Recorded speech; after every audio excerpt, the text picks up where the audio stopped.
On June 15, 1937, the Times correspondent in Istanbul wired the news of a full-fledged military operation to Dersim, a loosely defined region on the Taurus Mountains with peaks reaching up to 3,000 meters in eastern Anatolia, a land unknown to most of the readers.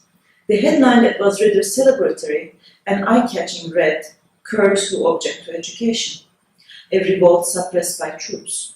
To substantiate this statement, the reporter referred to Prime Minister İnönü's speech at the parliament the day before, where he framed the rebellion in Dersim as one against compulsory education and other reforms introduced by the Republican regime. The last paragraph of the short article was reserved to 22-year-old Sabiha Gökçen, one of the adopted daughters of Mustafa Kemal, who had earned the world's first female war pilot title by taking part in the aerial bombings.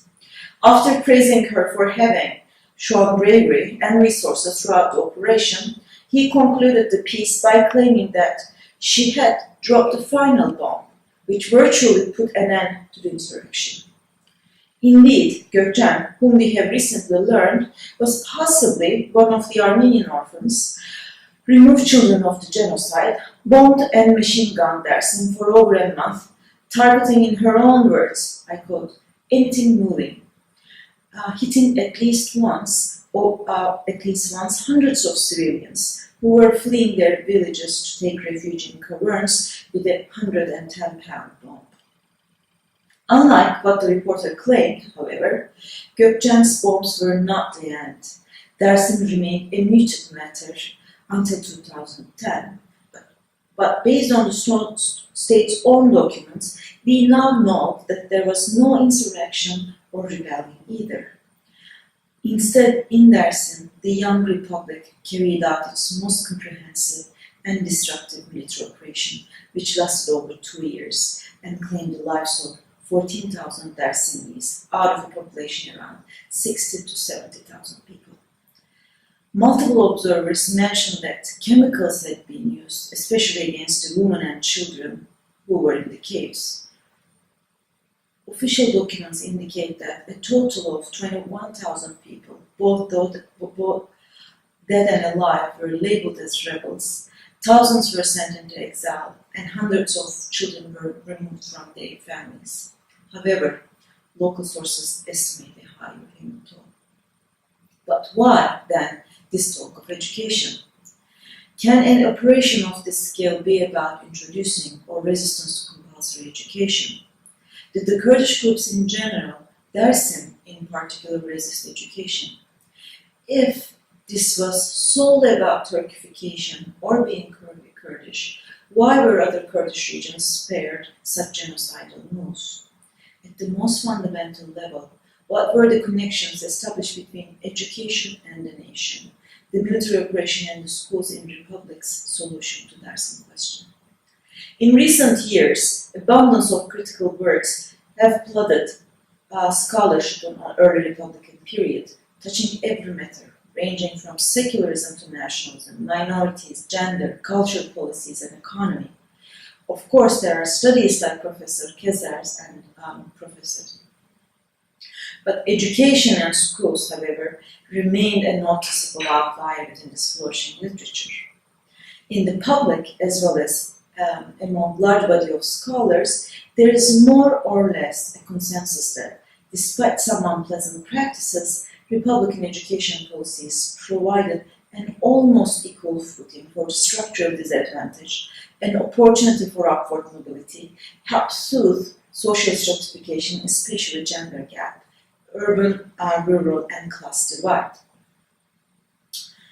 Out of the ruins of a nepotic, divided, backward empire, according to this narrative, Republican policies have stood out as more about social justice, meritocracy, enlightenment, and modernization. More importantly, perhaps, there is an insinuation that, yes, they were aimed at constructing a nation, but at the end it achieved welfare and were in the best interest of the children in particular and society in general. Especially the myth of self-sacrificing Republican teachers who devoted their lives to fighting against the darkness of ignorance by educating the future generations in the wilderness, sustained that education was reserved to the civic and civil matters of the state, embodying its compassionate, constructive, and nurturing nature, which makes thinking about schooling in terms of a violent genocidal policy integral to military operation rather difficult. So we don't really have the kind of discussions scholarship on settler colonialism had about genocide, education, welfare, and interest of the child. Even critical left in Turkey has embraced and promoted some of those policies as their own, since many of them came out of these institutions themselves. In the highly divided Turkey, two main groups have been critical of the early education policies. First is the religious conservative groups who resent secularization, the closure of traditional educational institutions such as madrasas, and in their stead establishment of village institutes which were co-ed, rural developmentalist schools which aim to radically transform the countryside by inculcating the future generations in the know-how, music, hygiene, etc. Second group is the ethnic minorities, most notably among them Kurds, who, like the reporter himself, argued that the Turkish nation has aimed to assimilate all the Kurds by taking them to schools, and in response, Kurds tried to preserve their identity by resisting it. I must note an irony here, otherwise incongruent positions, that of the official state and the Kurdish nationalist narratives, do converge when it comes to Dersim and the education issue. Here I would like to make 2 points that are often missed. Actually, 2 myths that enable this convergence. First is the resistance to Turkifying education. Unlike what has been stated in the Times article, and unlike my generation, Kurdish nationalists of late Ottoman and early, my generation, Kurdish nationalists of late Ottoman and early Republican period did not oppose education, and even if it were to be given only in Turkish. To the contrary, they saw absence or rather withdrawal of schools as a tool of discrimination that Kurds were subjected to by the new regime. Both Celaleddin Ali Bedirhan and Nuri Dersimi, 2 prominent Kurdish national leaders who had gone through imperial school systems, pointed out a shift in Republican policy regarding the Kurds after the Sheikh Said Rebellion of 1925, whereby the Turkish state abandoned the policy of assimilating by education and preferred not to open up schools in the Kurdish regions. Bedirhan argued that love of homeland is same for all races. Through Turkish books, young Kurds were learning about the necessity to love their motherland and to be proud of their nation, rather than being assimilated into Turkishness.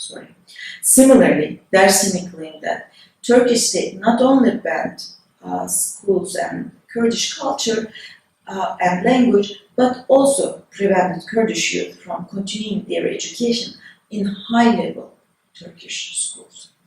On the reverse side of this argument, and the second myth, is that the Turkish nation state wanted to assimilate all the Kurds without any distinction by education at all times.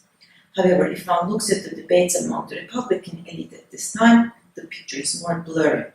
There is a consensus that all the difference should be assimilated into Turkishness, but in the case of Kurds, largest ethnic minority left after Lausanne, the major controversy among them is whether assimilation should be done by schooling or not schooling them, and who among them needs to be assimilated first. Several reports written in this period attest to the fact that in dealing with Kurds, increasingly there was a language that underlined the colonial dynamics and preference for not education.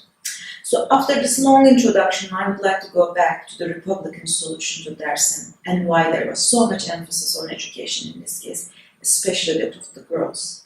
In the 1930s official discourse, Dersim was a religiously heterodox, ethnically non-Turkish, mountainous land often characterized by savagery, dubious loyalties, and treacherous liaisons.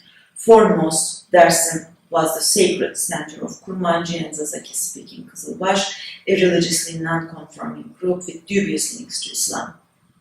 Attributing mythical powers to Dersim's arduous landscape that hosted various holy sites which provided them refuge during previous military operations, Kızılbaş not only transgressed newly drawn boundaries of rational state religion, but also defied state's image as the omnipotent and omnipresent in these unruly highlands.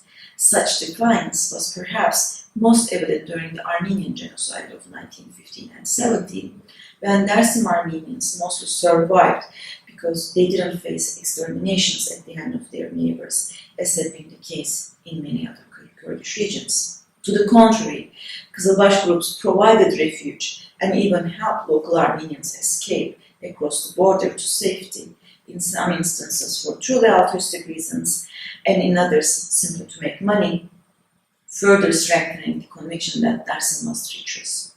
With such ambiguities, it was a constant source of anxiety and high priority issue for the political elite of the new nation. Beginning in 1925, a team of professional and non-professional ethnographers, civil and military officers appointed by Ankara government, worked for an appropriate plan for resolving the Dersim question. This plan solidified in 1935 and was enacted under the Tunceli law, baptismal name of Dersim. It entailed a two-stage strategy that will be launched with a military operation and ensued by the implementation of a structural transformation plan, also termed as a dahili colonization, internal colonization, by famous General Staff Marshal Fevzi Çakmak. This plan stipulated first a demographic reorganization of the region through deportations of the troublesome tribes, followed by the settlement of reliable elements, and finally an acculturation scheme for the redeemable ones, which was also labeled as a civilizing mission. The long-fought war on assimilation through schooling or not schooling, and an alternative game currency.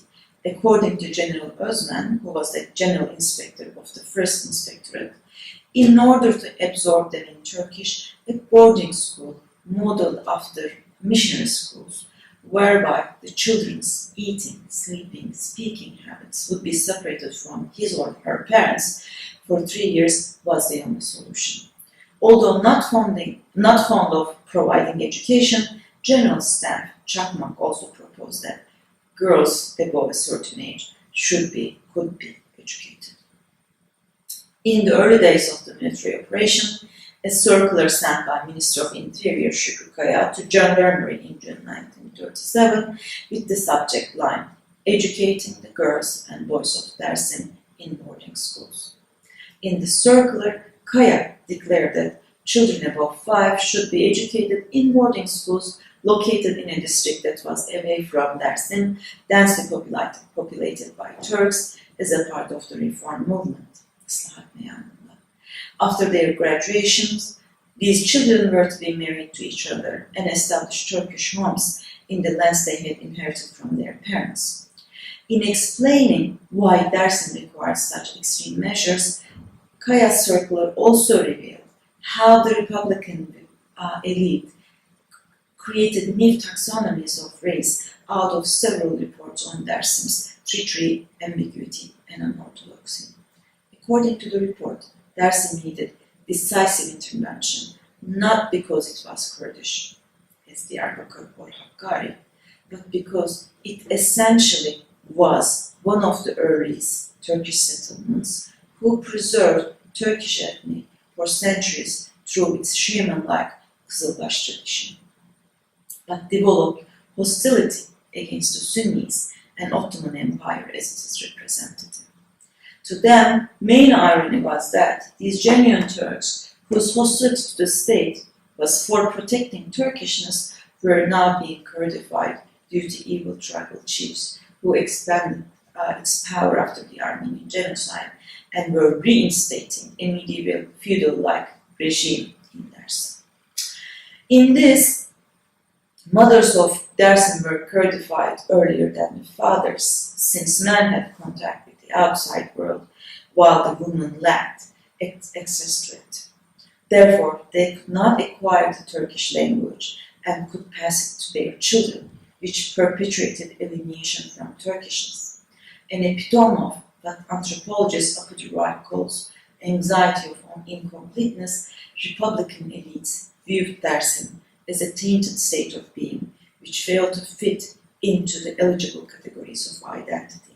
As such, it was a constant reminder of incompleteness of Turkishness, the bold but unsubstantiated claim upon which the new Turkish state founded itself. Thus, in the Kemalist elite's fantasies, rather than being Turkish or Kurdish, Kızılbaş or Sunni, it was this process of in-betweenness that called for a radical solution. So, Fevzi Çakmak repeatedly stated that Dersim could not be won over by compassion and had to be treated as a colony until the desired elements were removed from the area and the Kurdification process could be reversed. Thereby, they were not only justified, but also obliged to annihilate anything that was remotely related to this process of Kurdification to save the Turk. Simultaneously, they had to carry out compassionately colonial civilizing schemes that would transform those who were not yet fully Kurdified. So, kill those who can't be saved, and those who are redeemable needs to remain and go through a, civilizing scheme. So, in that respect, rescuing the rising generation became fundamentally important for this genocidal project.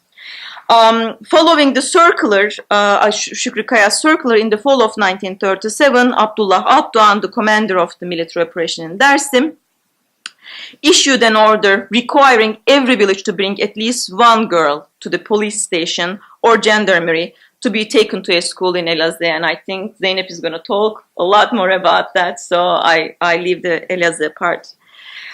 This unusual order was regarded skeptically. Dersimlis were used to frequent recruits made for their sons for the military service, but this was the first time political authorities demanded their girls.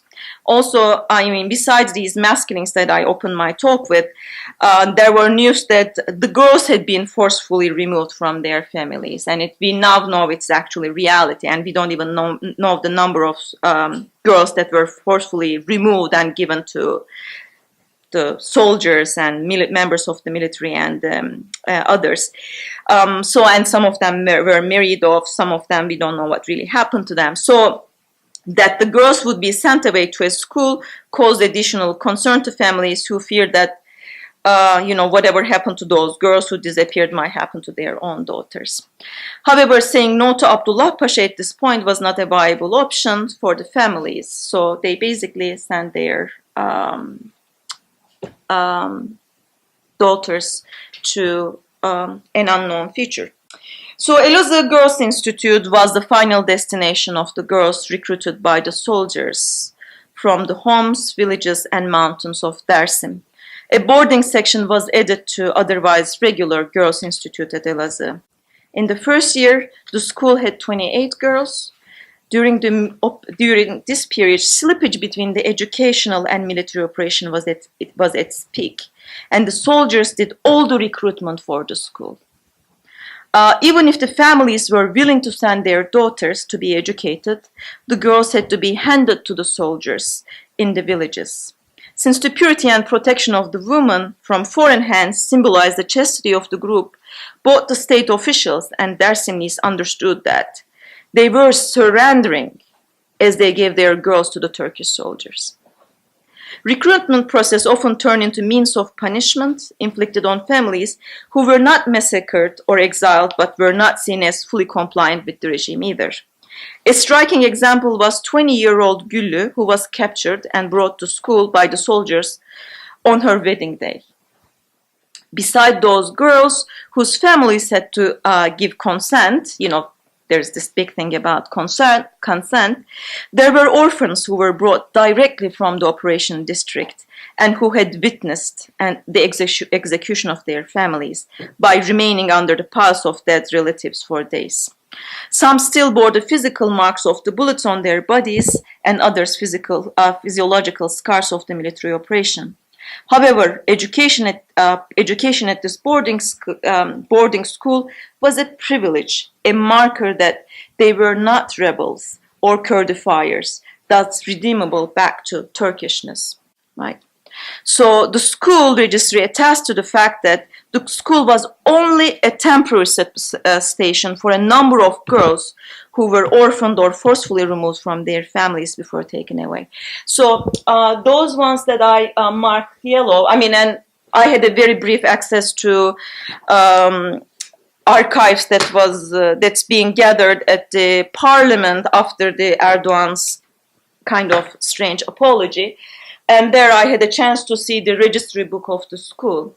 And those I marked with, the yellow, they are probably, removed children removed from their families, since their parents' name and those who brought them to school are fundamentally different, and it seems like they were just there until they are given to a family. So it was really, they were not considered redeemable. They were not considered worthy of getting an education, and they were there until, a family claims and takes them away. So, the school was really a continuation of the military rule established in Dersim, and Abdullah Pasha was the higher officer of the school just as he controlled Dersim. In one of the interviews he gave, Abdullah Pasha listed his selection criteria for the girls as follows. When I selected these girls, I look for the qualities. She shouldn't be the daughter of an tribal chief or the daughter of a slave. She should be the daughter of a farmer, and that's also considered one of the qualities of a Turk farmer. One of the common people who owns and controls his house. The daughter of a family who has a house, land, and who is not known to be rebellious or slavish. Right. So, how was the life at school for these girls who were brought from Dersim? In the first 2 years during the military operation, the school was simply a mechanism to pacify the rebels. It was a 3-year program where the girls were immersed in Turkish and had to complete citizenship, national security, math courses, cooking, housekeeping, child care. But at the end of these 3 years, they were given a document for completion of the program, which wasn't equivalent of a primary school diploma. Thus, the goal here was not to provide an upward mobility, as it's often claimed or attributed to Turkish education model, but just to subdue and train them for skills that might be useful for creating Turkish homes, right? The principle regarding the education of the girls were laid down and employed by Abdullah Pasha. He often visited the school, which was very close to his headquarters, and made sure that the school was run on military discipline. The girls greeted not only Inspector General, but their teachers also with the martial salute. So if you look at here, these are, again, from the registry book. So this was a regular girls' institute. So there was only a section. So if you look at these, different, coming from all different kinds of social strata and different walks of life. So teachers were also, didn't necessarily have connection to this region.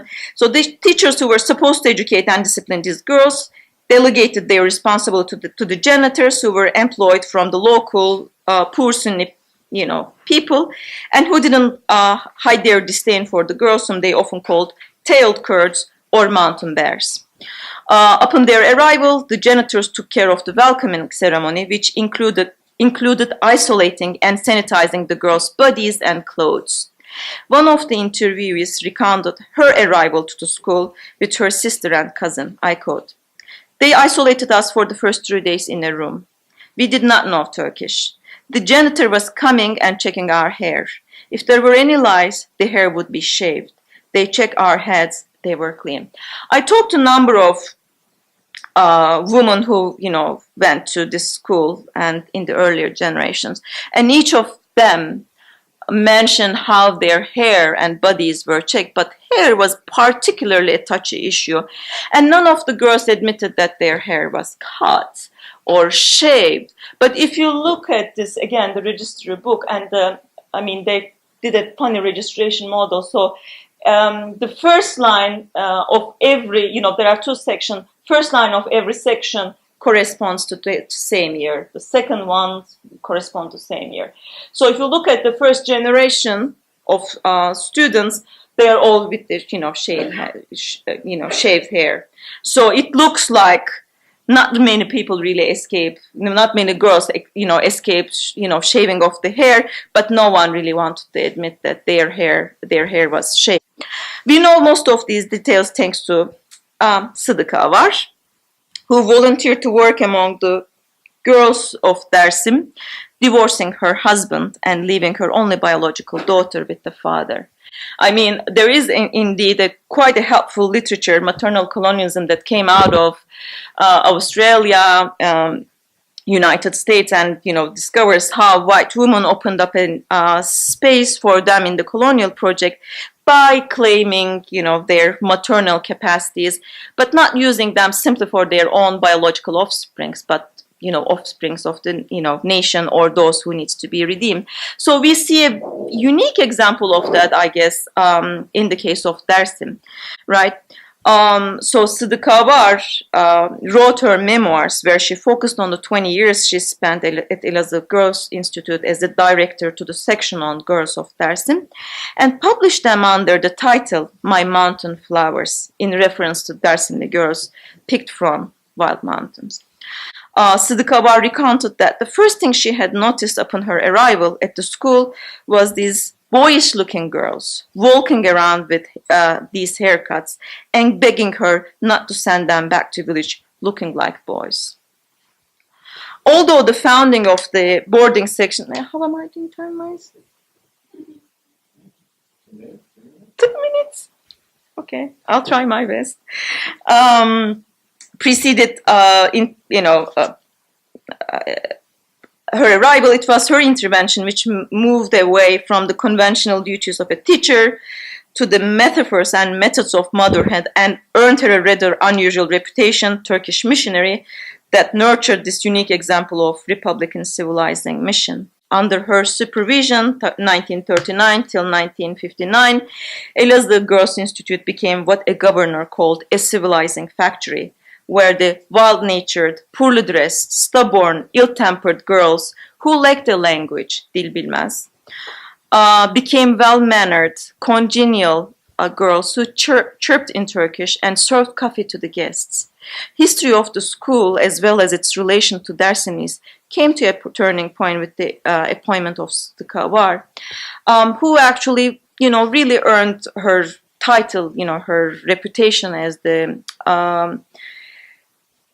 Turkish missionary. And, for those of us who are doing work on missionaries, there are always this before and after photos. And she actually kept the records of every student that came to that school.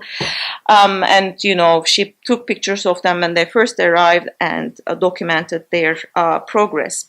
So on her way to Elazığ, just after she left her daughter, she said, "We have to assimilate a group with respect to its traditions, rituals, and appearance.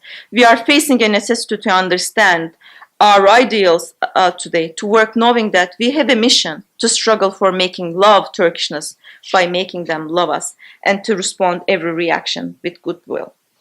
So, after she arrived, she forbid, mentioning Kurdishness, since these girls were essentially Turks, the real, genuinely Turks. Beating and other stuff was also forbidden, but so was speaking Kurdish. But unlike, many other bureaucrats or teachers working in the region, she did something quite smart to kind of smoothen the relations ease the tension between the local populations and the school. And she decided to learn Kurdish, although she never let children themselves speak Kurdish. And she says that, when I asked in the learning process, she occasionally asked them help with some Kurdish words. And she said, when I asked the meaning of a Kurdish word, when there was a need for a translator, they were denying their knowledge of the language and getting away with it. They seemed to be ashamed of knowing this language. However, the fourth general inspector had prohibited the use of Kurdish as an insult. Right? So, like again, the residential schools in United States and other settler colonial experiences, Avar thought all the girls were ignorant of hygiene issues, they were ignorant of Turkish language, and only girls could learn Turkish and other courses only after acquiring basic hygiene. And, and then they were supposed to learn cooking, ironing, sewing, sewing, and childcare. And these were all, of course, part of being initiated into Turkishness, into being proper Turkish mothers. So again, I mean, this school was not established to provide these girls as as an opportunity for upward mobility, but Sıdıka actually did something unexpected, and with her negotiations with Abdullah Pasha, she's made possible that these girls could be transferred to village institutes, which enabled them to become school teachers. Several of those girls who went to this school, went through this residential schooling experiences, at the end ended up teachers who would go back and work in Dersim. And most of the interviews I did actually was with these women who became teachers. So I was wondering whether they became what the, Republican elite in 1930s imagined, right? Emissaries of Turkishness, the seeds of Turkishness going back to Dersim. Interestingly, they were speaking Turkish without an accent, and their home looked like any Turkish teacher house, quite orderly. And but when get to know each other, they said that as early as 1950s, they became activists themselves and joining to Kurdish cause earlier than perhaps many others in their generation. And quite interestingly, their children were also active political activists. I knew one of them was a Kurdish feminist, the other ones a leftist who served long jail time. But I met by chance one of their students. I interviewed just one student that was, educated by these mountain flowers. And he also became a Kurdish nationalist, quite interestingly. So none of people who went through this education ended up being Turkish nationalists. But she remembered his teacher with anger and almost hatred. When I asked why he was so angry with her, he said, I confronted her years later. I said, I'm going to forgive you for all the beatings you did when I was a naughty boy, but I don't forgive you for beating me for speaking my mother's tongue. So in a way, these processes of, acculturation, assimilation, and colonization never works the way it's intended. There are always unintended consequences. And we know that Dersim particularly was not an easy place to, subdue or bring under authority. And it's still one of the, if you look at the education statistics, I think Tunceli, Dersim's new name, is with the highest education rankings at the nationwide exams, at the general statistics. But again, in 1990s, when the Kurdish war was yet another peak point, again, Tunceli was remembered as a place that a new kind of civilizing mission done through education needs to be done. And this time, again, somebody like Sıdıka appeared and again started a project. I have a daughter in Tunceli. She will become a teacher. Thank you.